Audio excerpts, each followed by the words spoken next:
Hallelujah. ಯೇಸು ಕ್ರಿಸ್ತರ ನಾಮದಲ್ಲಿ ಸೇರಿ ಬಂದಂತೆಲ್ಲ ದೇವ ಮಕ್ಕಳಿಗೆ ನಾನು ಹೃದಯಪೂರ್ವಕ ವಂದನವನ್ನು ಸಲ್ಲಿಸುವಂತನಾಗಿದ್ದೇನೆ. ಈ ಸಮಯದಲ್ಲಿ ನಾವು ದೇವರಿಗೆ ಆರಾಧನೆ ಮಾಡೋದಕ್ಕೋಸ್ಕರ ಮತ್ತು ದೇವರು ಕರೆದಂಥ ಉದ್ದೇಶ ಏನಂಬ ತಿಳಿದುಕೊಳ್ಳೋದಕ್ಕೋಸ್ಕರ ಈ ಸಮಯದಲ್ಲಿ ಧರ್ಮಶಾಸ್ತ್ರದ ಮೂಲಕ ನೋಡಿಕೊಂಡು ನಾವು ಆರಾಧನೆ ಮಾಡೋದಕ್ಕೋಸ್ಕರ ಹೋಗೋಣ. ಈ ಸಮಯದಲ್ಲಿ ಮತ್ತೆ ಅದನ್ನು ಬರೆದ ಸ್ವಾರ್ಥಿ 25ನೇ ಅಧ್ಯಾಯ 1ನೇ ವಚನದಿಂದ 30ನೇ ವಚನ ತನಕ ಸತ್ಯವೇದಿದ್ದಂಥವರೆಲ್ಲರೂ ನಿಮ್ಮ ಧರ್ಮಶಾಸ್ತ್ರವನ್ನು ತೆಗೆದು ವಾಕ್ಯವನ್ನು ಓದುವಂಥವ್ರಾಗ್ರಿ. ಯಾಕಂತಂದ್ರೆ ಇವಾಗ ಈಗಲೇ ಹೇಳಿದರೆ ದೇವರು ಲೋಕದ ಜ್ಞಾನವಂತರನ್ನು ನಾಚಿಕೆ ಪಡಿಸೋದಕ್ಕೋಸ್ಕರ ಈ ಲೋಕದ ಬುದ್ಧಿಹೀನರನ್ನು ಏರ್ಪಡಿಸೋದಕ್ಕೋಸ್ಕರ ಆತನು ಸಿದ್ಧನಾಗಿದ್ದಾನೆ ಅಂತೇಳಿ ಆ ಬುದ್ಧಿಹೀನನ ನಾನೇ ಆಗಿದ್ದೀನಿ ಈ ಒಂದು ಜ್ಞಾನವಂತರಲ್ಲಿ. ಮತ್ತೇನು ಬರೆದ ಸ್ವಾರ್ಥಿ 25ನೇ ಅಧ್ಯಾಯ 14ನೇ ವಚನದಿಂದ 30ನೇ ವಚನ ತನಕ ಯಾರಾದರೂ ಒಬ್ಬರು ಸ್ಪಷ್ಟವಾಗಿ ಆ ಧರ್ಮಶಾಸ್ತ್ರದಲ್ಲಿ ಯಾವ ರೀತಿಯಲ್ಲಿ ದೇವರು ಬರೆಯಲ್ಪಟ್ಟಿದ್ದಾನೆ ಅದೇ ರೀತಿ ಓದ್ರಿ. ಮೈಕ್ ತಗೊಂಡು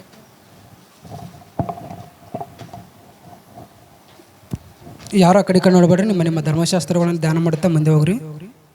ಒಬ್ಬರು ಮಾತ್ರ ಓದ್ರಿ. ದೇಶಾಂತರಕ್ಕೆ ಹೋಗುವ ಒಬ್ಬ ಮನುಷ್ಯನು ತನ್ನ ಆಳುಗಳನ್ನು ಕರೆದು ಅವರಿಗೆ ತನ್ನ ಆಸ್ತಿಯನ್ನು ಒಪ್ಪಿಸಿಕೊಟ್ಟಂತಿರುವುದು. ಅವನು ಒಬ್ಬನಿಗೆ 5 ತಲಾಂತು, ಒಬ್ಬನಿಗೆ 2, ಒಬ್ಬನಿಗೆ 1, ಹೀಗೆ ಅವನವನ ಸಾಮರ್ಥ್ಯದ ಪ್ರಕಾರ ಕೊಟ್ಟು ಬೇರೊಂದು ದೇಶಕ್ಕೆ ಹೋದನು. 5 ತಲಾಂತು ಹೊಂದಿದವನು ಹೋಗಿ ಅದನ್ನು ವ್ಯಾಪಾರಕ್ಕೆ ಹಾಕಿ ಇನ್ನೂ 5 ತಲಾಂತು ಗಳಿಸಿಕೊಂಡನು. ಹಾಗೆ 2 ತಲಾಂತು ಹೊಂದಿದವನು ಇನ್ನೂ 2 ಸಂಪಾದಿಸಿಕೊಂಡನು. ಆದರೆ 1 ತಲಾಂತು ಹೊಂದಿದವನು ಹೋಗಿ ಭೂಮಿಯನ್ನು ಅಗೆದು ತನ್ನ ದಣಿಯ ಹಣವನ್ನು ಬಚ್ಚಿಟ್ಟನು. ಬಹುಕಾಲದ ಮೇಲೆ ಆ ಆಳುಗಳ ದಣಿಯು ಬಂದು ಅವರಿಂದ ಲೆಕ್ಕ ತೆಗೆದುಕೊಳ್ಳಲು 5 ತಲಾಂತು ಹೊಂದಿದವನು ಮುಂದೆ ಬಂದು ಇನ್ನೂ 5 ತಲಾಂತು ತಂದು, ಸ್ವಾಮಿ, ನೀನು 5 ತಲಾಂತನ್ನು ನನಗೆ ಕೊಟ್ಟಿದೆಯಲ್ಲ, ಇಗೋ ಇನ್ನೂ 5 ತಲಾಂತು ಸಂಪಾದಿಸಿದ್ದೇನೆ ಅಂದನು. ಅವನ ದಣಿಯು, ಬಲ ನಂಬಿಗಸ್ತನಾದ ಒಳ್ಳೆ ಆಳು, ನೀನು ಸ್ವಲ್ಪ ಕೆಲಸದಲ್ಲಿ ನಂಬಿಗಸ್ತನಾಗಿದ್ದಿ, ದೊಡ್ಡ ಕೆಲಸದಲ್ಲಿ ನಿನ್ನನ್ನು ಇಡುತ್ತೇನೆ, ನಿನ್ನ ದಣಿಯ ಸೌಭಾಗ್ಯದಲ್ಲಿ ಸೇರು ಅಂದನು. ಆಗ 2 ತಲಾಂತು ಹೊಂದಿದವನು ಮುಂದೆ ಬಂದು, ಸ್ವಾಮಿ, 2 ತಲಾಂತು ನನಗೆ ಒಪ್ಪಿಸಿದೆಯಲ್ಲ, ಇಗೋ ಇನ್ನು 2 ತಲಾಂತು ಸಂಪಾದಿಸಿದ್ದೇನೆ ಅಂದನು. ಅವನ ದಣಿಯು ಅವನಿಗೆ, ಬಲ ನಂಬಿಗಸ್ತನಾದ ಒಳ್ಳೆ ಆಳು, ನೀನು ಸ್ವಲ್ಪ ಕೆಲಸದಲ್ಲಿ ನಂಬಿಗಸ್ತನಾಗಿದ್ದಿ, ದೊಡ್ಡ ಕೆಲಸದಲ್ಲಿ ನಿನ್ನನ್ನು ಇಡುತ್ತೇನೆ, ನಿನ್ನ ದಣಿಯ ಸೌಭಾಗ್ಯದಲ್ಲಿ ಸೇರು ಎಂದು ಹೇಳಿದನು.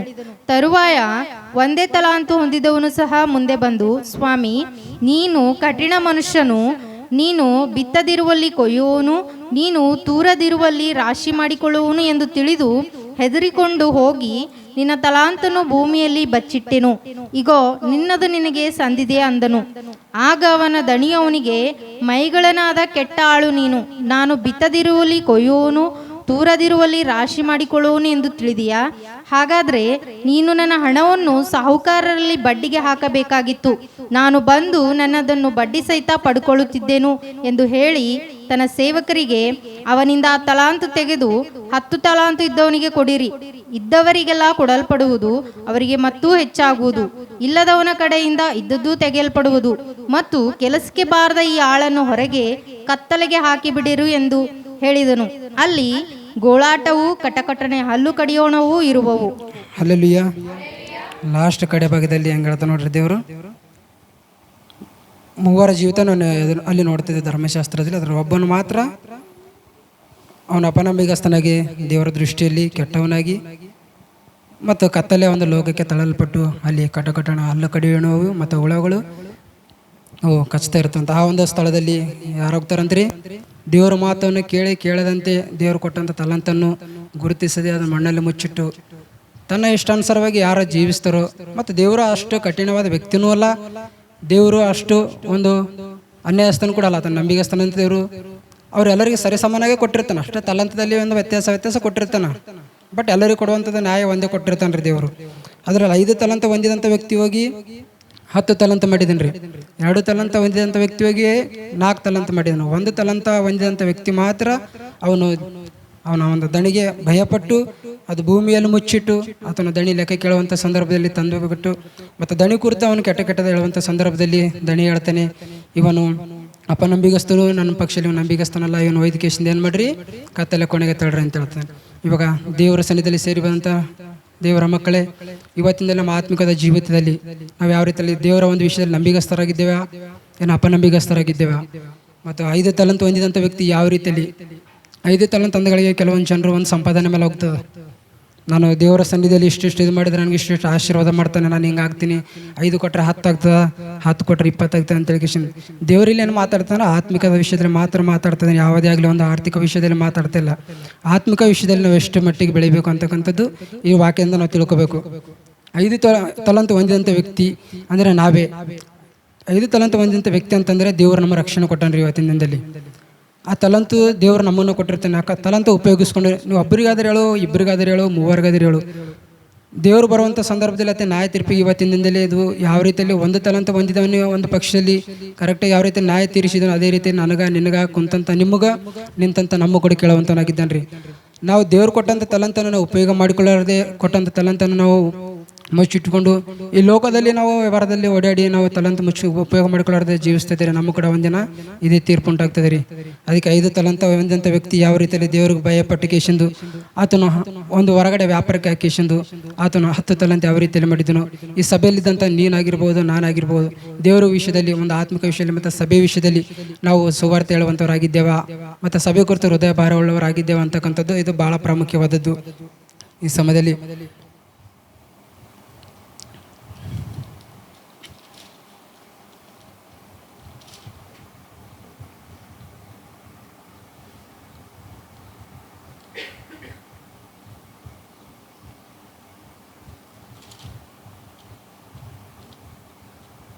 ಇಪ್ಪತ್ತಾರನೇ ಅಧ್ಯಾಯ 6ನೇ ವಚನ 7ನೇ ವಚನ 11ನೇ ವಚನ ತನಕ ಓದಮ್ಮ. ಮತ್ತೇನು ಬರ್ಸೋರ್ದು 26ನೇ ಅಧ್ಯಾಯ.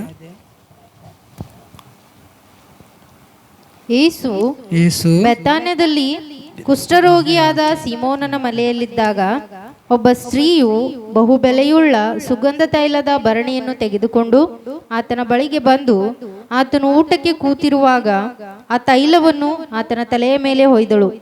ಶಿಷ್ಯರು ಇದನ್ನು ಕಂಡು ಕೋಪಗೊಂಡು, ಈ ನಷ್ಟ ಯಾತಕ್ಕೆ? ಈ ತೈಲವನ್ನು ಬಹಳ ಹಣಕ್ಕೆ ಮಾರಿ ಬಡವರಿಗೆ ಕೊಡಬಹುದಾಗಿತ್ತಲ್ಲ ಅಂದರು. ಯೇಸು ಅದನ್ನು ತಿಳಿದು ಅವರಿಗೆ, ಈ ಸ್ತ್ರೀಗೆ ಯಾಕೆ ತೊಂದರೆ ಕೊಡುತ್ತೀರಿ? ಈಕೆ ನನಗೆ ಒಳ್ಳೆ ಕಾರ್ಯವನ್ನು ಮಾಡಿದ್ದಾಳೆ. ಬಡವರು ಯಾವಾಗಲೂ ನಿಮ್ಮ ಬಳಿಯಲ್ಲಿ ಇರುತ್ತಾರೆ, ಆದರೆ ನಾನು ನಿಮ್ಮಲ್ಲಿ ಯಾವಾಗಲೂ ಇರುವುದಿಲ್ಲ. ಹಲ್ಲೆಲೂಯಾ. 10ನೇ ವರ್ಷದಲ್ಲಿ ನೋಡ್ರಿ ದೇವ್ರು ಯಾವ ರೀತಿಯಲ್ಲಿ ಪ್ರಾರಂಭ ಮಾಡಿದ್ದಾನೆ ಸ್ತ್ರೀ ಕುರಿತು. ಸ್ತ್ರೀ ಆಕಿ ಯಾವ ಥರದಲ್ಲಿದ್ದರೂ ಕೂಡ ದೇವ್ರು ಆಕಿಗೆ ನೋಡಲಿಲ್ರಿ. ಆಕಿನಲ್ಲಿ ಇರುವಂಥ ಒಂದು ಹೃದಯವನ್ನು ನೋಡಿ ಆ ಸ್ತ್ರೀ ದೇವ್ರ ಬೆಲೆ ಬಂದು ಕೇಶಂದು ಆಕಿನಲ್ಲಿದ್ದಂಥ ಬೆಲೆಯುಳ್ಳ ಒಂದು ವಸ್ತ್ರವನ್ನು ತಂದು ಬಿಟ್ಟು ಆತನ ಒಂದು ತಲೆ ಮೇಲೆ ಹಾಕಿದಂಥ ಸಂದರ್ಭದಲ್ಲಿ ಇದೇ ರೀತಿಯಲ್ಲಿ ನಾವು ಯಾವ ರೀತಿಯಲ್ಲಿ ಕೂತ್ಕೊಂಡು ಅದೇ ರೀತಿಯಲ್ಲಿ ಆ ಸ್ತ್ರೀಗೆ ಬೈಯುವಂಥ ಸಂದರ್ಭದಲ್ಲಿ ದೇವ್ರು ಹೇಳ್ತೇನೆ, ಆ ಸ್ತ್ರೀಗೆ ಯಾಕೆ ನೀವು ತೊಂದರೆ ಕೊಡ್ತೀರಿ? ಆಕೆ ಏನು ನಷ್ಟಪಡಿಸಲಲ್ಲ, ನಾನು ಒಳ್ಳೇದೇ ಮಾಡಿದ್ದಾಳೆ ಅಂತೇಳಿ. ಈ ಸಭೆಯಲ್ಲಿ ಯಾರು ಯಾವ ರೀತಿಯಲ್ಲಿ ಯಾವ ಥರ ಇದ್ದರೂ ಕೂಡ ಮನುಷ್ಯರ ಕಡೆಗೆ ನೋಡ್ಬರ್ರಿ. ಯಾಕಂದ್ರೆ ಆ ಸ್ತ್ರೀ ಮನುಷ್ಯರ ಕಡೆಗೆ ನೋಡಲಿಲ್ಲ. ದೇವರು ಅದೇ ಹೇಳ್ತಾನೆ, ದೇವರು ಯಾವ ರೀತಿ ಆ ಸ್ತ್ರೀಗೆ ನೀವು ಯಾಕೆ ತೊಂದರೆ ಕೊಡ್ತಿದ್ದೀರಿ ಅಂತೇಳಿ ಕೇಶನ್ ತೊಂದರೆ ಕೊಡುವಂಥವ್ರು ಈ ಲೋಕಂಬ ಯಾತ್ರೆಯಲ್ಲಿ ಭಾಳ ಜನ ಇದ್ದರೂ ಕೂಡ ದೇವ್ರ ಕಡೆಗೆ ನೋಡಿ ಕೇಶಂದು ಆ ಸ್ತ್ರೀ ಯಾವ ರೀತಿಯಲ್ಲಿ ದೇವರಿಗೆ ಒಂದು ಬೆಲೆಯುಳ್ಳ ತೈಲವನ್ನು ತಂದುಬಿಟ್ಟು ದೇವರಿಗೆ ಯಾವ ರೀತಿಯಲ್ಲಿ ಘನಪಡಿಸಿದ್ದಳು. ಇವತ್ತಿನ ದಿನದಲ್ಲಿ ನಾವೆಲ್ಲರೂ ಕೂಡ ದೇವ್ರಿಗೆ ಘನಪಡಿಸುವಂಥವ್ರಾಗೋಣ ಈ ಸಮಯದಲ್ಲಿ. ಮತ್ತು ಕೀರ್ತನೆ 96ನೇ ಅಧ್ಯಾಯ ನೋಡ್ರಿ.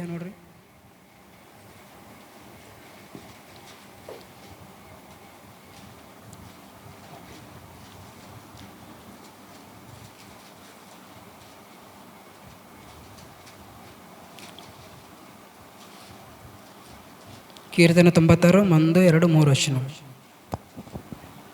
ಯೆಹೋವನಿಗೆ ಹೊಸ ಕೀರ್ತನೆಯನ್ನು ಹಾಡಿರಿ, ಎಲ್ಲಾ ಭೂ ನಿವಾಸಿಗಳೇ ಯೆಹೋವನಿಗೆ ಹಾಡಿರಿ. ಯೆಹೋವನಿಗೆ ಹಾಡಿರಿ, ಆತನ ನಾಮವನ್ನು ಕೊಂಡಾಡಿರಿ, ಆತನ ರಕ್ಷಣೆಯನ್ನು ಪ್ರತಿನಿತ್ಯವೂ ಸಾರಿ ಹೇಳಿರಿ. ಜನಾಂಗಗಳಲ್ಲಿ ಆತನ ಘನತೆಯನ್ನು, ಎಲ್ಲಾ ಜನರಲ್ಲಿ ಆತನ ಅದ್ಭುತ ಕೃತ್ಯಗಳನ್ನು ಪ್ರಸಿದ್ಧಪಡಿಸಿರಿ. ಯೆಹೋವನು ದೊಡ್ಡವನು, ಬಹಳವಾಗಿ ಸ್ತುತ್ಯನೂ ಆಗಿದ್ದಾನೆ. ಎಲ್ಲಾ ದೇವರುಗಳಲ್ಲಿ ಆತನೇ ಭಯಂಕರನು. ಹಲ್ಲೆಲೂಯಾ. ಈ 3ನೇ ವಚನದಲ್ಲಿ ನೋಡ್ರಿ ಹೆಂಗೆ ಪ್ರಾರಂಭ ಮಾಡಿದ್ದಾನೆ ದೇವರು. ಎಲ್ಲ ಜನಾಂಗಗಳೆಲ್ಲ ಅಂತ ಹೇಳ್ತಿದ್ದಾನೆ ರೀ. ಒಬ್ಬ ಜನರ ಲೋಕೇಶಿಂದ ನೀವು ಸುವಾರ್ತೆ ಹೇಳ್ಬೇಡ್ರಿ. ದೇವ್ರು ಕೊಟ್ಟಂಥ ರಕ್ಷಣೆ ಯಾವ ರೀತಿಯಲ್ಲಿ ಅಂತಂದರೆ ಬಹಿರಂಗವಾಗಿ ದೇವರು ಯಾವ ರೀತಿಯಲ್ಲಿ ಒಂದು ಗೊಲ್ಗೊತ್ತಾ ಬೆಟ್ಟದ ಮೇಲೆ ನಮಗೋಸ್ಕರ ಪ್ರಾಣವನ್ನು ಕೊಟ್ಟು ತನ್ನ ರಕ್ತವನ್ನು ಸುರಿಸಿ ನಮಗೆ ಯಾವ ರೀತಿಯಲ್ಲಿ ಬಹಿರಂಗವಾಗಿ ರಕ್ಷಣೆ ಕೊಟ್ಟಿದ್ದಾನೆ. ಇವತ್ತಿಂದ ನಾವು ಕೂಡ ಯಾವ ರೀತಿಯಲ್ಲಿ ಬೆಳಿಬೇಕಂತಂದರೆ ಬಹಿರಂಗವಾಗಿ ಒಂದು ಜನಾಂಗಗಳೆಲ್ಲ ಅಂತ ಹೇಳ್ತಿದ್ದಾನೆ ರೀ. ಒಬ್ಬರಲ್ಲೆಲ್ಲ ಇಬ್ಬರಲ್ಲೆಲ್ಲ ಮತ್ತು ಯಾವ ರೀತಿಯಲ್ಲಿ ಸಂದಿನಲ್ಲೆಲ್ಲ ಮತ್ತು ಯಾವುದೊಂದು ಮನೆಯಲ್ಲಿ ಸುವಾರ್ತೆ ಅಂತ ಹೇಳು ಅಂತ ಹೇಳತ್ತಿಲ್ಲ ರೀ. ಬಹಿರಂಗವಾಗಿ ಜನಾಂಗಗಳ ಮಧ್ಯದಲ್ಲಿ ಲೋಕೇಶನ್ ದೇವರು ಮಾಡಿದಂಥ ಉಪಕಾರಗಳು, ದೇವರು ಕೊಟ್ಟಂಥ ರಕ್ಷಣೆ ರಕ್ಷಣೆ ಕುರಿತು ಮತ್ತು ದೇವರು ಹೇಳಿದಂಥ ಒಂದು ಒಂದು ಮೇಲಿನ ಕುರಿತು ಮತ್ತು ದೇವರು ಕೊಡುವಂಥ ಒಂದು ನಿತ್ಯ ಜೀವದ ಕುರಿತು ಯಾವ ರೀತಿ ಹೇಳ್ಬೇಕಂತ ನಾವು ಜನಾಂಗಗಳ ಮಧ್ಯದಲ್ಲಿ ಹೋಗಿ ಹೇಳ್ಬೇಕಂತೀರಿ. ಆವಾಗ ದೇವರಿಗೆ ಮೈಮೇನೂ ಉಂಟಾಗ್ತದೆ ಮತ್ತು ನೀನು ಹೇಳುವಂಥ ಮಾತಿನಿಂದಲೂ ಅವರು ಕೂಡ ರಕ್ಷಣೆ ಮಾರ್ಗದಲ್ಲಿ ಬರುವಂಥವ್ರಾಗಿರ್ತಾರೆ. ಯಾಕಂದರೆ ದೇವರು ಇವತ್ತಿನ ದಾಸರ ಮೂಲಕ ಹೇಳಿದ್ನಲ್ಲ, ಹೇಳುವಂಥದ್ದು ಕೆಲಸ ನಮ್ಮದಾದರೆ ಕಾರ್ಯ ಜರುಗಿಸುವಂಥ ದೇವರು ಆತನಾಗಿರುತ್ತಾನೆ ರೀ. ಬರೀ ಹೇಳುವುದು ನಮ್ಮ ಕೆಲಸ ಆಗಿರ್ಬೇಕು ರೀ. ಅದು ನಮ್ಮ ಬಾಯಿಂದ ಬರುವಂಥ ಮಾತುಗಳು ಯಾವ ರೀತಿಯಲ್ಲಿ ಇರ್ಬೇಕಂತಂದರೆ ಒಬ್ಬ ವ್ಯಕ್ತಿ ಬೆಳೆಯುವಂಥ ಮಾತುಗಳು ಇರಬೇಕೆ ಹೊರತು ಒಬ್ಬ ವ್ಯಕ್ತಿಗೆ ಬೆಳೆಯುವಂಥ ಮಾತುಗಳಾಗಿರಬಾರ್ದು ಅಂತ ಕೇಶಂದು ಇವತ್ತಿನದಲ್ಲಿ ಈ ವಾಕ್ಯದೆಲ್ಲ ನೋಡ್ತಿದ್ದೆ. ದೇವರು ಯಾವ ರೀತಿಯಲ್ಲಿ, ದೇವರಿಗೆ ಭಕ್ತರು ಯಾವ ರೀತಿಯಲ್ಲಿ, ಭಕ್ತರು ದೇವ್ರ ಭಕ್ತರಿಗೆ ಯಾವ ರೀತಿಯಲ್ಲಿ ಉಪಯೋಗ ಮಾಡಿಕೊಂಡನು ಮತ್ತು ಭಕ್ತರು ಕೂಡ ದೇವರು ಯಾವ ರೀತಿಯಲ್ಲಿ ಘನಪಡಿಸಿದನು. ಇಲ್ಲ ಮೊದಲನೇ ವಚನದಲ್ಲಿ ದೇವರಿಗೆ ಯಾವ ರೀತಿಯಲ್ಲಿ ಭಕ್ತನ ನೋಡ್ರಿ ಹಂಗೆ ಮಹಿಮೆ ಪಡಿಸ್ತಾನೆ. ಯೆಹೋವನಿಗೆ ಹೊಸ ಕೀರ್ತನೆಯನ್ನು ಹಾಡಿರಿ ಅಂತೇಳಿ ಕೇಶಿಂದ ಅದ್ಭುತ ರೀತಿಯಲ್ಲಿ ನಾವು ಬಂದಂಥ ನಾವು ಇವತ್ತಿನಲ್ಲಿ ಹೊಸ ರೀತಿಯಲ್ಲಿ ನಾವು ದೇವರಿಗೆ ಆರಾಧನೆ ಮಾಡುವಂಥವ್ರಾಗಿದ್ದೇವಾ ಏನು ಇಲ್ವಾ ಅಂತಕ್ಕಂಥದ್ದು ನಮ್ಮನ್ನು ನಾವು ಪರೀಕ್ಷೆ ಮಾಡಿಕೊಳ್ಳಬೇಕು. ಯಾಕಂದರೆ ದೇವರ ಆರಾಧನೆ ಬಯಸುವಂಥ ದೇವರಾಗಿದ್ದಾನೆ. ಬಂದಂಥ ಮಕ್ಕಳು ಬಂದಾಗೆ ಅದೇ ರೀತಿಯಲ್ಲಿ ಖಾಲಿ ನಾವು ಓದ್ಬಿಟ್ರೆ ದೇವರಿಗೆ ದುಃಖ ಪಡಿಸುವಂಥವ್ರಾಗಿರ್ತೇವೆ. ಯಾಕಂತಂದರೆ ಇವಾಗ ಒಂದು ಯಾವುದಾದ್ರು ಒಂದು ನಾವು ಮಾರ್ಕೆಟ್ಗೆ ಹೋಗಿರ್ತೇವೆ, ನಮ್ಮ ಮಕ್ಕಳಿಗೆ ಏನಾರು ತೆಗೆದುಕೊಳ್ಬೇಕಂತೇಳಿ ಕೇಶಂದು ಆ ಮಕ್ಕಳಿಗೆ ಅವರು ಇಷ್ಟಪಡೋಂಥ ವಸ್ತು ನಾವು ತೆಗೆದುಕೊಳ್ಳಿಲ್ಲ ಅಂತಂದ್ರೆ ಅವ್ರಿಗೆ ಎಷ್ಟು ದುಃಖ ಆಗ್ತದೆ. ಇವತ್ತಿನಲ್ಲಿ ತಂದೆ ದೇವರು ಕೂಡ ಅದೇ ರೀತಿಯಲ್ಲಿ ದುಃಖ ಪಡುವಂತನಾಗಿದ್ದೇನೆ. ನನ್ನ ಸ್ವರಕ್ತವನ್ನು ಸುರಿಸಿ ನಾನು ಕೊಂಡುಕೊಂಡ್ರು ಕೂಡ ನನ್ನ ಮಗಳು ನನ್ನನ್ನು ಆರಾಧನೆ ಮಾಡಲಾರದೆ ಸಭೆಗೆ ಬಂದು ಮತ್ತು ತಿರುಗಿ ಅದೇ ರೀತಿಯಲ್ಲಿ ಭಯ ಮುಚ್ಕೊಂಡು ಹೋದಲ್ಲ ಅಂತೇಳಿ ನಿನಗೋಸ್ಕರ ದೇವರಲ್ಲಿ ಕಣ್ಣೀರು ಸುರಿಸುವಂತನಾಗಿರುತ್ತೇನೆ. ನೀನು ಯಾವ ರೀತಿಯಲ್ಲಿ ಆದ್ರೆ ಆರಾಧನೆ ಮಾಡು, ನೀನು ಬಂದಂಗೆ ಆರಾಧನೆ ಮಾಡು. ಅವ್ರು ಏನೋ ಚಂದ ಆರಾಧನೆ ಮಾಡ್ತಾರೆ, ಅವ್ರಂಗೆ ನನಗೆ ಬರಲ್ಲ ಅಂತೇಳಿ ಕೇಶನ್ ಬಾಯಿ ಮುಚ್ಕೊಂಡು ಕುಂತೀರಿ. ನೀನು ಭೂಮಿ ಮೇಲಿರೋವರೆಗೂ ನೀನು ಬಾಯಿನ ಮುಚ್ತಾನೆ, ಸಹಿತ ನನ್ನ ಕೆಲಸ ಮುಚ್ಚುವಂಥದ್ದು ಆಗಿರ್ತದೆ. ನೀನು ಯಾವಾಗ ನೀನು ಅಗಲವಾಗಿ ಬಾಯಿ ತೆರಿತೇವೆ ದೇವರು ಹೇಳ್ತಾನೆ, ನೀನು ಅಗಲವಾಗಿ ಬಾಯಿ ತೆರೆದರೆ ನಿನ್ನ ಬಾಯಿ ನಾನು ತುಂಬಿಸ್ತೀನಿ, ನೀನು ನನ್ನನ್ನು ಘನಪಡಿಸಿದರೆ ನಾನು ನನ್ನನ್ನು ಘನಪಡಿಸುವಂತನಾಗಿದ್ದೇನೆ ಅಂತೇಳಿ ಕೇಶಂದು ದೇವರ ಧರ್ಮಶಾಸ್ತ್ರದಲ್ಲಿ ಎಲ್ಲಿ ಹುಡುಕಾಡಿರ್ಬೋದು ದೇವರು ತನ್ನ ಪ್ರೀತಿ ಕುರಿತು ಅದ್ಭುತ ರೀತಿಯಲ್ಲಿ ಹೇಳ್ತಾನೆ ರೀ. ಇವತ್ತಿನಲ್ಲಿ ನಾವು ಬಂದಂಥ ನಾವು ಕೂಡ ಮತ್ತು ಇವತ್ತಿನಲ್ಲಿ ಈ ಮೊದಲ ವಚನದಲ್ಲಿ ಒಂದು ಕಡೆ ಒಂದು ಲೈನಲ್ಲಿ ನೋಡ್ರಿ ಯಾವ ರೀತಿಯಲ್ಲಿ ಹೇಳ್ತಾನೆ ದೇವರು, ಎಲ್ಲ ಭೂ ನಿವಾಸಿಗಳೇ ಯೆಹೋವನಿಗೆ ಹಾಡಿರಿ, ಯೆಹೋವನಿಗೆ ಕೊಂಡಾಡಿರಿ, ಆತನ ನಾಮವನ್ನು ಕೊಂಡಾಡಿರಿ ಅಂತ. ಆತನ ನಾಮ ಯಾವತ್ತೂ ಕೂಡ ಮೇಲೆತ್ತಿ ಕಿಶನ್ ಕೊಂಡಾಡ್ಬೇಕ್ರಿ. ಆತನ ನಾಮ ಯಾವತ್ತೂ ಕೂಡ ಭೂಲೋಕದಲ್ಲಿರುವಂಥದ್ದಲ್ರಿ. ಆತನ ನಾಮ ಯಾವತ್ತೂ ಕೂಡ ನಮ್ಮ ಮಹೋನ್ನತವಾದ ಸ್ಥಳದಲ್ಲಿ ಅದ ರೀ. ಇವತ್ತಿನ ದೇವರ ನಾಮವನ್ನು ಯಾವ ರೀತಿ ಎತ್ತಬೇಕಂತಂದ್ರೆ ನಾವು ತಳಗ ಬೀಳಿಸುವಂಥವ್ರಾಗಿರ್ಬೋದು. ದೇವರು ಎಷ್ಟು ಮೇಲೆತ್ತು ನಾವು ಕೂಡ ಅಂತಂತವಾಗಿ ಮೇಲೆ ಹೇಳುವಂಥವ್ರಾಗಿರ್ತೇವೆ. ನೀವು ಎಷ್ಟು ಬಹಿರಂಗವಾಗಿ ನೀವು ದೇವರನ್ನು ಮೇಲೆತ್ತಿ ಘನಪಡಿಸ್ತಿರು, ದೇವರ ನಾಮವನ್ನು ಎಷ್ಟು ಮೇಲೆತ್ತಿ ನೀವು ಮಹಿಮೆ ಪಡಿಸ್ತಿರು, ದೇವರು ಕೂಡ ಅಷ್ಟೇ ಮಹಿಮೆ ಪಡಿಸುವಂಥವನಾಗಿದ್ದಾನೆ ರೀ. ಎರಡನೇ ವಚನದಲ್ಲಿ ನೋಡ್ರಿ ಆ ರೀತಿಯಲ್ಲಿ ದೇವರ ಇದು ಮಾಡ್ತಾನೆ. ದೇವರಿಗೆ ಭಕ್ತನ ಮಹಿಮೆ ಪಡಿಸ್ತಂದ್ರೆ ಯೆಹೋವನಿಗೆ ಕೊಂಡಾಡಿರಿ, ಆತನ ನಾಮವನ್ನು ಕೊಂಡಾಡಿರಿ, ಆತನ ರಕ್ಷಣೆಯನ್ನು ಪ್ರತಿನಿತ್ಯವೂ ಸಾರಿ ಹೇಳಿರಿ ಅಂತೇಳಿ ಕೇಶಂದು ಭಕ್ತನ ಯಾವ ರೀತಿಯಲ್ಲಿ ಸಭೆಗಳಿಗೆ ಹೇಳ್ತಿದ್ದೆ ನೋಡ್ರಿ. ಒಂದು ಇಸ್ರೇಲ್ ಪ್ರಜೆಗಳಿಗೆ ಯಾವ ರೀತಿಯಲ್ಲಿ ನೀವು ಸಾರಿ ಹೇಳ್ಬೇಕಂತೇಳಿ ಕೇಶಂದು ತನ್ನ ಭಕ್ತರಿಗೆ ಬಲಪಡಿಸ್ತಿದ್ದೇನೆ. ಹೊರತು ದೇವರು ಕೂಡ ತನ್ನ ಒಂದು ಧರ್ಮಶಾಸ್ತ್ರದ ಮೂಲಕ ನಿನಗೂ ಮತ್ತು ನಮ್ಮೆಲ್ಲರೂ ಕೂಡ ಬಲಪಡಿಸುವಂತನಾಗಿದ್ದೇನೆ. ಯಾವುದೇ ವಿಷಯದಲ್ಲಿ ನಾವು ಭಯಪಡದೆ ದೇವರ ಕುರಿತು, ಯಾಕಂದರೆ ದೇವರು ಬರುವಂಥ ದಿನವು ಅತಿ ಬೇಗನೆ ಸಮೀಪವಾಗಿದ್ದೀರಿ.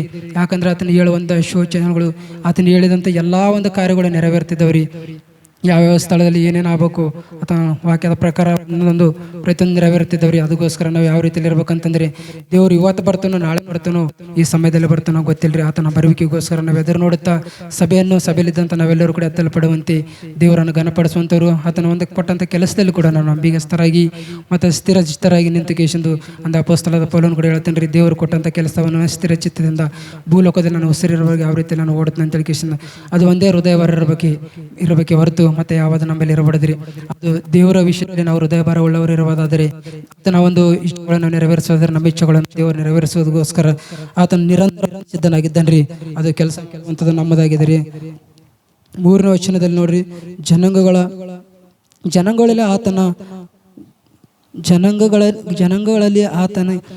ಆತನ ಘನತೆಯನ್ನು ಎಲ್ಲ ಜನರಲ್ಲಿ ಆತನ ಅದ್ಭುತ ಕೃತ್ಯಗಳನ್ನು ಪ್ರಸಿದ್ಧಪಡಿಸ್ರಿ ಅಂತೇಳಿ ಕೇಶಂದು ಭಕ್ತರು ಯಾವ ರೀತಿಯಲ್ಲಿ ಹೇಳ್ತಿದ್ದಾರೆ ನೋಡ್ರಿ. ನೀವು ಯಾವ ಜನಾಂಗದಲ್ಲಿ ನೀವು ಇರ್ತಿರೋ, ಯಾವ ದೇಶದಲ್ಲಿ ನೀವು ಇರ್ತಿರೋ, ಯಾವ ಪಟ್ಟಣದಲ್ಲಿ ನೀವು ಇರ್ತಿರೋ, ಯಾವ ಒಂದು ಪ್ರಾಂತದಲ್ಲಿ ಇರ್ತಿರೋ, ಯಾವ ಒಂದು ಏರಿಯಾದಲ್ಲಿ ಇರ್ತಿರೋ, ಅದು ನಿಮಗೆ ಮಾತ್ರ ಗೊತ್ತು.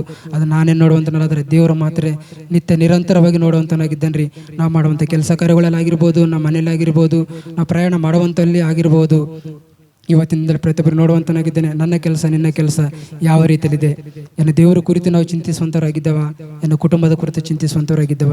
ದೇವರ ಕುರಿತು ಚಿಂತಿಸುವವರು ನಾವಾಗಿದ್ದರೆ ನನ್ನ ಕುಟುಂಬದ ಕುರಿತು, ನಿನ್ನ ಕುಟುಂಬದ ಕುರಿತು ದೇವರು ನಿತ್ಯ ನಿರಂತರವಾಗಿ ಚಿಂತಿಸಿ ನಿನ್ನ ಒಂದು ಪ್ರತಿಯೊಂದು ಕೊರತೆಗಳನ್ನು, ನಿನ್ನ ಕಣ್ಣೀರನ್ನು ಒರೆಸೋದಕ್ಕೋಸ್ಕರ ಆತನ ಸಿದ್ಧನಾಗಿದ್ದಾನೆ ರೀ. ಆದರೆ ನೀನು ಮಾತ್ರ ಸಿದ್ಧರಾಗಬೇಕು, ಅದು ನಿನ್ನಲ್ಲಿದೆ ರೀ, ನಿನ್ನ ಕೈಯಲ್ಲಿದೆ. ಮನುಷ್ಯರು ಯಾರು ಕೂಡ ನಿನ್ನನ್ನು ಆಶೀರ್ವದಿಸುವಂಥವರಲ್ಲ, ಮನುಷ್ಯರು ಯಾರು ಕೂಡ ನಿನ್ನನ್ನು ಬೆಳೆಸುವಂಥವರಲ್ಲ. ದೇವರು ಮಾತ್ರ ನಿನ್ನ ಬೆಳೆಸುವಂತನಾಗಿದ್ದೇನೆ. ದೇವರು ಮಾತ್ರ ನಿನ್ನನ್ನು ಉನ್ನತ ಸ್ಥಾನದಲ್ಲಿ ಇಡುವಂತನಾಗಿದ್ದಾನೆ ರೀ. ಈಗ ಒಂದು ಬೀದಿ ಇರ್ತಾರೆ, ಒಂದು ಬೀದಿಯಲ್ಲಿ ಒಂದು 4 ನಾಯಿಗಳು ಇರ್ತವೆ ರೀ. 4 ನಾಯಿ ಒಂದು ಸ್ಥಳದಲ್ಲಿರುವಂಥ ಸಂದರ್ಭದಲ್ಲಿ ಒಂದು ನಾಯಿ ಮಾತ್ರ ಒಂಟೆಗೆ ಹೋಗುವಂಥ ಸಂದರ್ಭದಲ್ಲಿ 4 ನಾಯಿಗಳು ಏನು ಮಾಡ್ತಾವೆ ರೀ, ಒಂದು ನಾಯಿಗೆ ನೋಡ್ಕೇಸಿಂದ 4 ನಾಯಿಗಳು ಬೊಗಳ್ತಾವೆ ರೀ. ಅದರಲ್ಲಿ ಒಂದು ನಾಯಿ ಏನು ಹೋಗ್ತಾ ಇರ್ತದೆ ನೋಡ್ರಿ, ಆ ನಾಯಿ ಈ ಕಡೆ ಬಿ ನೋಡಲ್ಲ ಆ ಕಡೆ ಬಿ ನೋಡಲ್ಲ, ನಿರಂತರವಾಗಿ ಯಾವ ರೀತಿಯಲ್ಲಿ ತನ್ನ ಒಂದು ಮಾರ್ಗವನ್ನು ನನಗೆ ಒಂದು ಸ್ಥಳದಲ್ಲಿ ಹೋದ್ರಿಂದ ಆಹಾರ ಸಿಗ್ತದೆ ಅಂತ ಹೇಳಿ ಆಸೆ ಇಟ್ಕೊಂಡು ಯಾವ ರೀತಿಯಲ್ಲಿ ಅದು ನಾಯಿ ಹೋಗ್ತದೋ ಏನು, ಅದು ಸುಮ್ಮನೆ ಹೋಗುವಂಥ ನಾಯಿ ಗ್ರೇಟ, 4 ನಾಯಿ ಬೊಗಳುವಂಥ ನಾಯಿಗಳು ಗ್ರೇಟ?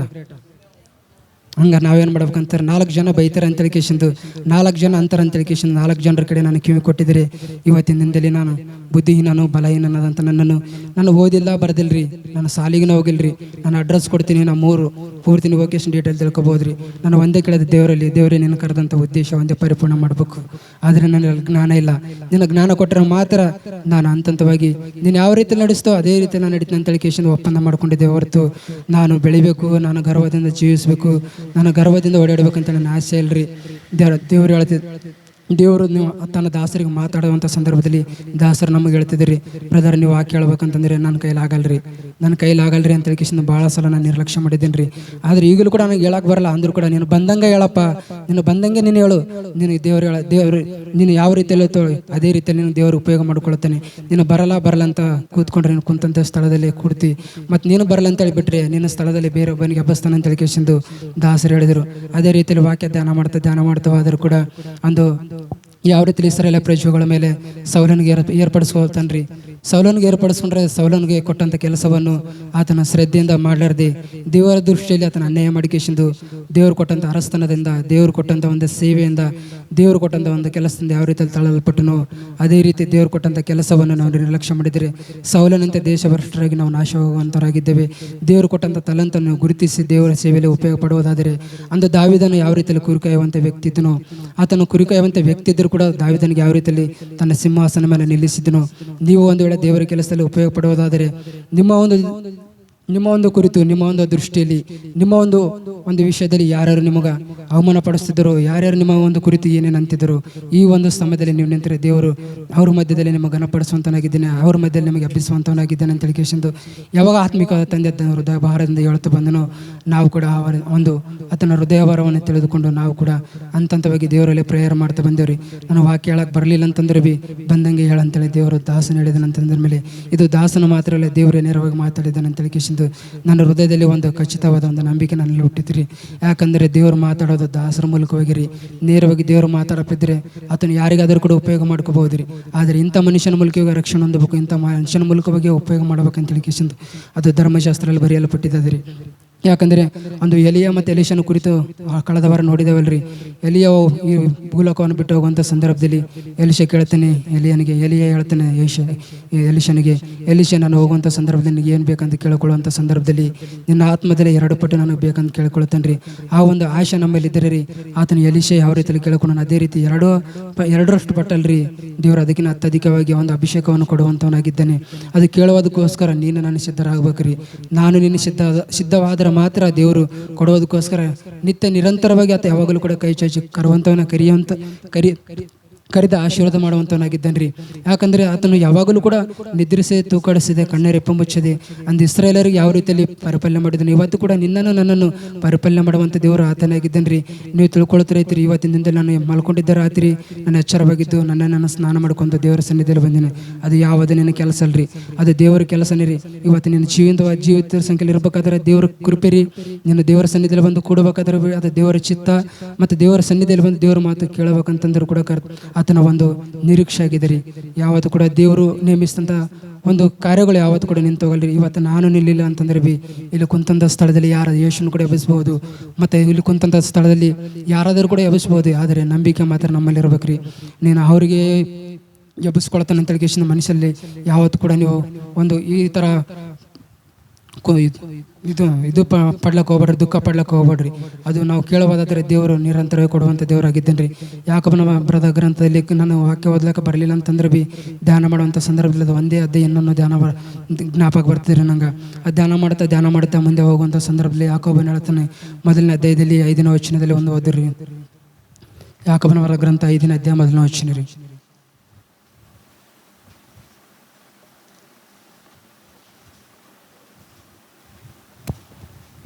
ನಿಮ್ಮಲ್ಲಿ ಯಾವನಿಗಾದರೂ ಜ್ಞಾನ ಕಡಿಮೆಯಾಗಿದ್ದರೆ ಅವನು ದೇವರನ್ನು ಕೇಳಿಕೊಳ್ಳಲಿ, ಅದು ಅವನಿಗೆ ದೊರಕುವುದು. ದೇವರು ಹಂಗಿಸದೆ ಎಲ್ಲರಿಗೂ ಉದಾರ ಮನಸ್ಸಿನಿಂದ ಕೊಡುವನಾಗಿದ್ದಾನೆ. ದೇವ್ರ ಬಳಿ ಯಾವ ರೀತಿಯಲ್ಲಿ ಕೇಳ್ಬೇಕಂತ್ರಿ ನಾವು? ಉದ್ಧಾರ ಮನಸ್ಸಿನಿಂದ ಕೇಳಿದ್ರೆ ದೇವರು ಕೊಡ್ಲಕ್ಕೆ ಸಿದ್ಧನಾಗಿದ್ದಾನಂತ್ರಿ. ಕೇಳುವಂಥ ಸಂದರ್ಭದಲ್ಲಿ ನಾವು ಯಾವ ರೀತಿಯಲ್ಲಿ ಇರ್ಬೇಕಂತಂದ್ರೆ, ದೇವ್ರು ನನಗೆ ಇವತ್ತು ಕೊಡ್ತಾನೆ ಅಂತ ಹೇಳಿಕೆಸಿಂದ ಒಂದು ಆಶೆ, ಒಂದು ನಂಬಿಕೆ, ಒಂದು ನಿರೀಕ್ಷೆ ನಮ್ಮಲ್ಲಿ ಇರ್ಬೇಕ್ರಿ. ದೇವ್ರ ಬಳಿ ನಾವು ಕೇಳ್ತಿದ್ದೇವೆ, ಕೊಡ್ತಾನೋ ಇಲ್ಲೋ ಅಂತಂದ್ರೆ, ನೀನು ಕೇಳುವಷ್ಟರಲ್ಲಿ ಬಾಗ್ಲಾಗಿದ್ದವನು ಕೊಟ್ಟು ಬಿಡ್ತಾನೆ ರೀ ದೇವರು. ನೀನು ಕೇಳುವಷ್ಟರಲ್ಲಿ ಅವನು ಕೂಡ ಕೇಳ್ತಾ ಇರ್ತಾನೆ ರೀ ಬಾಗ್ಲಾಗ. ಅದು ನಂಬಲ್ಲಿ ಅದ ರೀ. ನೀನು ಕೇಳ್ಬೇಕಾದ್ರೆ ಒಂದೇ ಗುರಿ ಇರಬೇಕು, ಒಂದೇ ಗಮ್ಯ, ಒಂದೇ ನಿರೀಕ್ಷೆ ಇರ್ಬೇಕ್ರಿ. ಆ ರೀತಿ ನಾನು ಕೇಳ್ಕೊಂಡಿದ್ದೀನಿ ರೀ. ದೇವ್ರೇ ನಿನ್ನ ಕರೆದಿದ್ದಲ್ಲ, ನನಗೆ ಜ್ಞಾನ ಕೊಡು. ನನಗೆ ಜ್ಞಾನ ಇಲ್ಲ. ಎಷ್ಟೋ ಜನ ನನಗೆ ಅವಮಾನಪಡಿಸಿದ್ದಾರೆ. ನಿನ್ನ ಬುದ್ಧಿಹೀನನು, ಅಜ್ಞಾನಿ, ಲೋಫರು, ಲಫಂಗ ಅಂತೇಳಿ ಮಸ್ತ್ ಜನ ಬೈದಿದ್ದಾರೆ. ನನ್ನ ತಲೆಗೆ ತಗೊಂಡಿಲ್ಲ ಅಂತ ಲಫಂಗ ಅಂತವ್ರ ಮುಂದೆನೆ, ಲೋಫರ್ ಅಂತವ್ರ ಮುಂದೆನೆ ನನಗೆ ಯಾವ ರೀತಿಯಲ್ಲಿ ಅವರ ಅಂತೇಳಿದರು, ಯಾವ ರೀತಿಯಲ್ಲಿ ನನಗೆ ಇದು ಒಂದು ವಿಚಿತ್ರವಾದ ವ್ಯಕ್ತಿ ಅಂತಿದ್ದರು. ಅದೇ ಪ್ರಜೆಗಳ ಮಧ್ಯದಲ್ಲಿ ದೇವರು ಯಾವ ರೀತಿಯಲ್ಲಿ ಉಪಯೋಗ ಮಾಡಿಕೊಳ್ತಿದ್ದಾನೆ ಅಂತಂದ್ರೆ, ನಾನು ದೊಡ್ಡ ಇದು ಹೇಳ್ತಲ್ರಿ, ಒಂದು ಚಿಕ್ಕ ಪಾತ್ರೆಗೆ ದೇವರು ತನ್ನ ಒಂದು ಸನ್ನಿಧಿಯಲ್ಲಿ ತಾನು ಕೊಟ್ಟಂಥ ಕೆಲಸದಲ್ಲಿ ನಂಬಿಗಸ್ತನಾಗಿರೋದಕ್ಕೋಸ್ಕರ ನಾನು ಕರೆದಿದ್ದೇನೆ ರೀ. ದೇವರು ಕರೆದಂಥ ಉದ್ದೇಶನೇ ನಾವು ಪರಿಪೂರ್ಣ ಮಾಡೋದಕ್ಕೋಸ್ಕರ. ಮತ್ತು ನಾನು ನನ್ನ ಕುಟುಂಬ ಕೂಡ ನಾವು ಒಪ್ಪಂದ ಮಾಡ್ಕೊಂಡಿದ್ದೇವೆ ರೀ. ಆತ್ಮಿಕದ ತಂದೆ ಕೇಳಿದ್ರು ಕೂಡ ನಾನು ಅದೇ ಮಾತು ಹೇಳಿದ್ದೇನೆ ರೀ. ಈ ಲೋಕದಲ್ಲಿ ಯಾವುದೇ ಪ್ರೀತಿಗೆ ನಾನು ಮೋಸ ಹೋಗಲ್ರಿ. ನಾನು ದೇವರ ಪ್ರೀತಿಗೆ ಒಂದೇ ಮೋಸ ಹೋಗಿದ್ದೇನೆ. ದೇವರ ಪ್ರೀತಿನೇ ನನಗೆ ಬೇಕು. ಈ ಲೋಕದ ಒಂದು ಸಂಬಂಧಗಳಾಗಲಿ, ಲೋಕದ ವ್ಯವಹಾರಗಳಾಗಲಿ, ನಾನಾಗಲಿ, ನನ್ನ ಕುಟುಂಬ ಹೋಗಲಿ ಸತ್ತರೆ ಪರಲೋಕಕ್ಕೆ ಒಯ್ಯಲ್ಲ. ಪರಲೋಕಕ್ಕೆ ಒಯ್ಯುವಂಥದ್ದು ಒಂದೇ ಒಂದ್ರಿ, ಅದು ಯೇಸು ಕ್ರಿಸ್ತನಾಗಿದ್ದಾನೆ ಅಂತ ಹೇಳಿಕೆಸಿಂದು ನಾವು ಬದುಕಿದ್ರು ಕೂಡ ದೇವರಿಗಾಗಿ ಬದುಕುತ್ತೇವೆ, ನಾವು ಸತ್ತರು ಕೂಡ ದೇವರಿಗಾಗಿ ಬದುಕುತ್ತೇವೆ. ನೀವು ತಿಳ್ಕೊಳ್ತಾರಾಯ್ತು, ಇವನು ಸತ್ತರೆ ಇವನಿಗೆ ಯಾರು ಎತ್ಕೊಂಡು ಹೋಗ್ತಾರೆ ಅಂತ ಹೇಳಿಕೆಸಿಂದ. ರೋಡಿನ ಮೇಲೆ ಬಿದ್ದಂಥ ಕಾಗಿಗೆ ನೋಡ್ರಿ, ತಾನು ಬಿದ್ದರೂ ಕೂಡ ಆತ ಸತ್ತಂಥ ಸಂದರ್ಭದಲ್ಲಿ ಯಾವುದೋ ಒಂದು ಕಾಗೆ ಆಗಿರ್ಬೋದು, ಯಾವುದೋ ಒಂದು ತೆಗೆದುಕೊಂಡು ಹೋಗಿ ಬೇರೆ ಒಂದು ಕಡೆಗೆ ಹೋಗಿ ಇದು ಮಾಡ್ತಾರೆ. ನಾನು ನೋಡ್ತಾ ಹೋಗುವಂಥ ಸಂದರ್ಭದಲ್ಲಿ ರೀ, ಒಂದು ಅನಿಲಿಗೆ ನೋಡಿದ್ರಿ, ಅನಿಲಿಗೆ ಏನು ಮಾಡ್ತಾವ ಅಂತಂದ್ರೆ, ಕಾಗೆಗಳು ಬಂದ ಕೇಶನ್ ಒಂದು ಅನಿಲಿಗೆ ಕೊಲ್ಲಬೇಕಂತ ಗೊತ್ತಿರ್ತವ್ರಿ. ಆದರೆ ಅದರ ತಾಯಿ ಬಂದ ಕೇಶಂದು ಅನಿಲಿಗೆ 2 ಕಾಗೆಗಳಾಗಿರ್ತವೆ, ಅದು ಒಂದೇ ಅನಿಲ ಆಗಿರ್ತವೆ ರೀ. ಮಗಳಿಗೆ ಅದು ಕೊಲ್ಲುವಂಥ ಸಂದರ್ಭದಲ್ಲಿ ಅನಿಲಿಗೆ ಬಂದುಬಿಟ್ಟು 2 ಕಾಗೆಗಳಿಗೆ ರೀ, ಇದು ಈ ಕಡೆ ಬಂದರೆ ಈ ಕಡೆ ಹೋಗಿ ಅನಿಸ್ತದೆ ರೀ, ಈ ಕಡೆ ಬಂದರೆ ಈ ಕಡೆ ಹೋಗಿ ಅನಿಸ್ತದೆ ರೀ. ಅಂದ್ರೆ ಸೈತಾನನ ಯಾವ ರೀತಿಯಲ್ಲಿ ಇದ್ದಾನಂತಂದ್ರೆ, ನಾವು ಹೋಗುವಂಥ ಸಂದರ್ಭದಲ್ಲಿ ಯಾವುದೋ ಒಂದು ಕೆಟ್ಟ ಆಲೋಚನೆಗಳಾಗಿ ಕೇಶಂದು, ಯಾವುದೋ ಒಂದು ಕೆಟ್ಟ ವ್ಯವಹಾರಗಳ ಮುಂದಿಟ್ಟು, ಯಾವುದೋ ಒಂದು ಬಲವಾದ ಒಂದು ಕಾರ್ಯಗಳನ್ನು ಜರುಗಿಸಿ, ದೇವರ ಒಂದು ಮಾರ್ಗದಿಂದ, ದೇವರ ಒಂದು ಉದ್ದೇಶದಿಂದ, ದೇವರ ಒಂದು ಸಂಕಲ್ಪದಿಂದ ನಮ್ಮ ಕೆಡುವಂಥವನಾಗಿದ್ದಾನ್ರಿ. ನಮ್ಮ ಒಳ್ಳೆಯದನ್ನೇ ಮುಂದಿಟ್ಟು ಕೇಶಂದು ನಮ್ಮ ಮೋಸ ಮಾಡೋದಕ್ಕೋಸ್ಕರ ಸೈತಾನನ ಯಾವಾಗಲೂ ಕೂಡ ನಿತ್ಯ ನಿರಂತರವಾಗಿ ನಮ್ಮಿಂದಲೇ ಸುತ್ತ ಇರ್ತಾನ್ರಿ. ಅವನ ಒಂದು ಸ್ವರವನ್ನು, ಅವನ ಒಂದು ಕ್ರಿಯೆಗಳನ್ನು ಗುರುತಿಸುವಂಥವ್ರು ನಾವು ಆಗ್ಬೇಕ್ರಿ.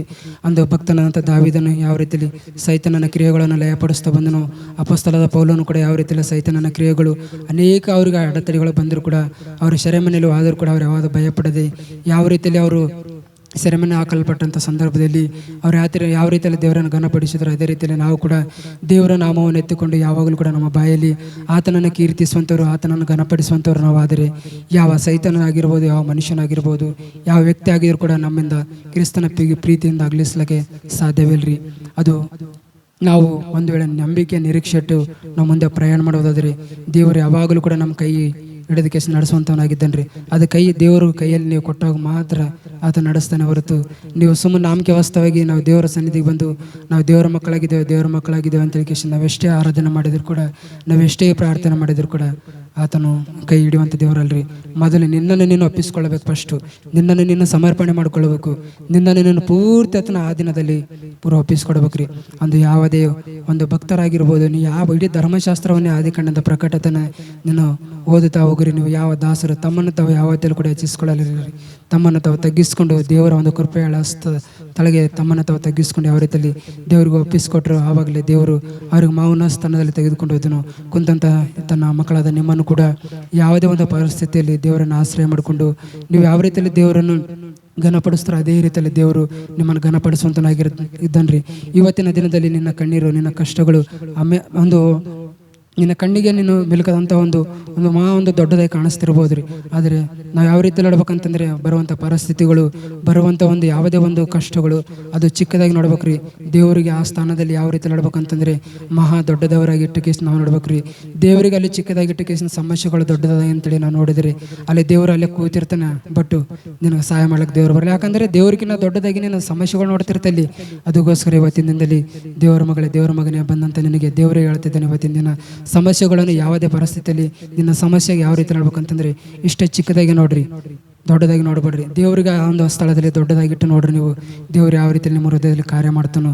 ಈ ಸಮಯದಲ್ಲಿ ಬಂದಂಥ ದೇವರ ಮಕ್ಕಳು ನೀವೆಲ್ಲರೂ ಸೇರಿ ದೇವರಿಗೆ ಯಾವ ರೀತಿಯಲ್ಲಿ ಘನಪಡಿಸ್ಬೇಕಂತಂದ್ರೆ ಎಲ್ಲ ಜನಾಂಗಗಳಲ್ಲಿ ಒಂದು ಭಕ್ತನ ಯಾವ ರೀತಿಯಲ್ಲಿ ದೇವರ ಕುರಿತು, ಆತನ ಕೊಟ್ಟಂಥ ರಕ್ಷಣೆ ಕುರಿತು, ಆತನ ಮಾಡಿದಂಥ ಉಪಕಾರಗಳ ಕುರಿತು, ಆತನ ಮಾಡಿದಂಥ ಮೇಲುಗಳ ಕುರಿತು ಯಾವ ರೀತಿಯಲ್ಲಿ ಆತನು ಯಾವುದಲ್ಲಿ ತನ್ನಂತ ನಾಚಿಕೆ ಪಡದೆ, ತನ್ನಂತ ಹೆಚ್ಚಿಸಿಕೊಳ್ಳದೆ, ತನ್ನಂತನ ಅವಮಾನಪಡಿಸಿಕೊಳ್ಳಲಾರದೆ ದೇವರ ಮಾತ್ರ ತನ್ನನ್ನು ಬರದಾಗಿ ಮಾಡಿಕೊಂಡು ತನ್ನನ್ನು ತಾನು ಪೂರ್ತಿ ಯಾವ ರೀತಿಯಲ್ಲಿ ಭಕ್ತನಂತ ದಾವಿದನು ತನ್ನ ಒಂದು ಬಾಗಿಲದಲ್ಲಿ ಬಂದು ಕೇಸಿಂದು ತನ್ನನ್ನು ತಾನು ಪೂದಿ ಮಣ್ಣು ಅಂತೇಳಿ ಒಪ್ಪಿಕೊಂಡು ಯಾವ ರೀತಿಯಲ್ಲಿ ಘನಪಡಿಸಿದನು, ಆ ರೀತಿ ನಿನ್ನ ಘನಪಡಿಸುವುದು ಇವತ್ತು ನಿನ್ನ ಕೆಲಸವಾದರೆ ಪ್ರಾರಂಭ ಮಾಡುವಂಥದ್ದು ದೇವರ ಕೆಲಸವಾಗಿದೆ ರೀ. ಭಕ್ತನೆಷ್ಟೇ ರಾಜನಾಗಿದ್ದರೂ ಕೂಡ ದಾವಿದನು ಆತನ ರಾಜ ವಸ್ತ್ರಗಳನ್ನು ತೆಗೆದಿಟ್ಟು ತನ್ನ ಸಿಂಹಾಸನವನ್ನು ಬಿಟ್ಟು ಯಾವ ರೀತಿಯಲ್ಲಿ ದೇವರಿಗೆ ಘನಪಡಿಸಿದನು. ಮತ್ತು ಕರ್ತನಾದಂಥ ಕ್ರಿಸ್ತನು ಕೂಡ ಆತನ ಸಿಂಹಾಸನ ಬಿಟ್ಟು, ಆತನ ಮಹಿಮೆ ಸ್ಥಾನವನ್ನು ಬಿಟ್ಟು, ಆತನ ಲಕ್ಷಾಂತರ ದೇವದೂತರು ಸ್ತುತಿ ಪದಗಳನ್ನು, ಆತನ ಮಹಿಮೆಯನ್ನು ಬಿಟ್ಟು ನಮಗೋಸ್ಕರ ಮಾನವನ ರೂಪವನ್ನು ಧರಿಸಿಕೊಂಡು ತನ್ನನ್ನು ತನ್ನದ ಬರದಾಗಿ ಮಾಡಿಕೊಂಡು ಕಲ್ವರಿ ಶಿಲ್ವೆದ ಮೇಲೆ ಪ್ರಾಣ ಕೊಟ್ಟು ತಾನು ಯಾವ ರೀತಿಯಲ್ಲಿ ನಮ್ಮನ್ನು ಪ್ರೀತಿ ಮಾಡಿದ್ದನು ಅದೇ ರೀತಿ ಇವತ್ತಿನಿಂದಲೇ ದೇವರಿಗೆ ನಿನ್ನ ಪ್ರೀತಿ ಮಾಡುವುದಾದರೆ ಇವತ್ತಿನಿಂದಲೇ ದೇವರು ನಿನ್ನನ್ನು ಪ್ರೀತಿ ಮಾಡುವಂತನಾಗಿದ್ದಾನೆ. ದೇವರು ಯಾವತ್ತೂ ಕೂಡ ತಳ್ಳುವಂಥ ದೇವರಲ್ರಿ. ದೇವರು ನಿತ್ಯ ನಿರಂತರವಾಗಿ ನಿನ್ನ ಪ್ರೀತಿ ಮಾಡುವಂತನಾಗಿದ್ದಾನೆ. ನೀನು ಒಂದು ವೇಳೆ ದೇವರ ಪ್ರೀತಿ ಬಿಟ್ಟು ನಿನ್ನ ಅಗಲಬಹುದು, ಆದರೆ ನಿನ್ನನ್ನು ಯಾವೇ ಒಂದು ಸಮಯದಲ್ಲಿ ದೇವರು ನಿನ್ನನ್ನು ಬಿಡಲ್ರಿ. ನಿನ್ನನ್ನು ಯಾವತ್ತೂ ಕೂಡ ನಿನ್ನನ್ನು ಬಿಟ್ಟು ದೂರ ಹೋಗುವಂಥ ದೇವರಲ್ರಿ. ನೀನು ಅನೇಕ ಸರ್ತಿ ದೇವರ ಕೈಯನ್ನು ಬಿಟ್ಟು ಹೋಗಿದ್ದಿ, ದೇವರ ಒಂದು ಸನ್ನಿಧಿಯನ್ನು ಬಿಟ್ಟು ಹೋಗಿದ್ದಿ, ದೇವರ ಒಂದು ಸಮಯವನ್ನು ಬಿಟ್ಟಿದ್ದಿ, ದೇವರ ಒಂದು ಪ್ರಾರ್ಥನೆ ಒಂದು ಸಮಯವನ್ನು ಕೂಡ ನೀವು ಕಳೆದುಕೊಂಡಿದ್ದಿ, ದೇವರು ವಾಕ್ಯ ಓದುವಂಥ ಒಂದು ಸಮಯವನ್ನು ಕೂಡ ನೀವು ಕಳೆದುಕೊಂಡಿದ್ದೀರಿ. ಇಂಥ ಒಂದು ಸಮಯಗಳನ್ನು ಕಳೆದುಕೊಳ್ಳಬೇಡ್ರಿ.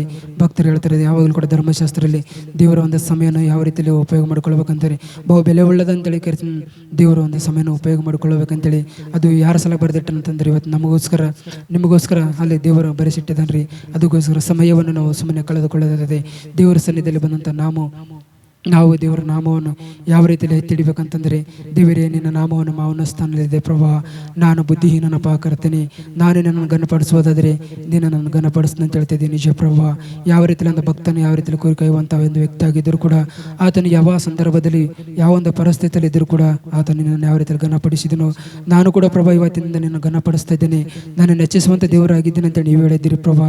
ಅದಕ್ಕೋಸ್ಕರ ನಿನಗೆ ಆರಾಧನೆ ಮಾಡ್ತೀನಿ ಅಂತೇಳಿ ಇವತ್ತಿನಿಂದಲೇ ಯಾರು ನಿಮ್ಮನ್ನು ನೀವು ತಗ್ಗಿಸ್ಕೊಂಡು ದೇವರನ್ನು ನೀವು ಆರಾಧನೆ ಮಾಡ್ತಿರೋ ಈ ಸಮಯದಲ್ಲಿ ನಿಮ್ಮನ್ನು ದೇವರು ಆತನು ಆಶೀರ್ವದಿಸುವಂಥ ದೇವರಾಗಿದ್ದೇನೆ, ನಡೆಸುವಂಥ ದೇವರಾಗಿದ್ದೇನೆ, ಈ ಸಮಯದಲ್ಲಿ ಮುಟ್ಟುವಂಥ ದೇವರಾಗಿದ್ದೇನೆ. ಇದು ನಾನು ಹೇಳುತ್ತಿಲ್ಲ, ಇದು ದೇವರ ಧರ್ಮಶಾಸ್ತ್ರದಲ್ಲಿ ಬರೆಯಲ್ಪಟ್ಟಂಥ ಪ್ರತಿಯೊಂದು ವಾಗ್ದಾನಗಳಾಗಿರುವೆ ಆಗಿದಂಥ ಮಾತುಗಳಲ್ಲಿ ಬರೆಯಲ್ಪಟ್ಟಂಥ ಒಂದು ಮಾತುಗಳನ್ನ ನಾವು ಹೇಳ್ತೇವೆ ಹೊರತು ಅದು ಸ್ವಬುದ್ಧಿ ಸ್ವಆಲೋಚನೆ ನಾವು ಉಪಯೋಗ ಮಾಡ್ಕೊಂಡು ಹೇಳಿದರೆ ದೇವರ ದೃಷ್ಟಿಯಲ್ಲಿ ನಾವು ಶಾಪಗ್ರಸ್ತರಾಗ್ತೇವೆ.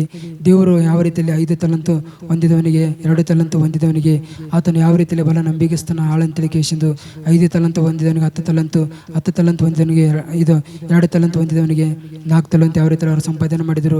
ಆಮೇಲೆ ದೇವರು ಹೇಳ್ತಾನೆ ಅವರಿಗೆ, ಬಲ ನಂಬಿಕೆಸ್ತನ ಅಂತ ಹಾಳಾಗಿದ್ದೀರಿ ನೀವು 10 ತಲಂತು ಹೊಂದಿದಂಥವರು, ನೀವು 10 ಒಂದು ದೇಶಗಳ ಮೇಲೆ ನೀವು ಅರಸುಗಳಾಗಿ ಆಡ್ರಿ ಅಂತೇಳಿ ಕೇಸಿಂದು ಯಾವ ರೀತಿಯಲ್ಲಿ ಅವರಿಗೆ ಪ್ರೋತ್ಸಾಹಪಡಿಸಿ ಯಾವ ರೀತಿಯಲ್ಲಿ ಅವರನ್ನು ಉಪಯೋಗಿಸ್ಕೊಂಡನು.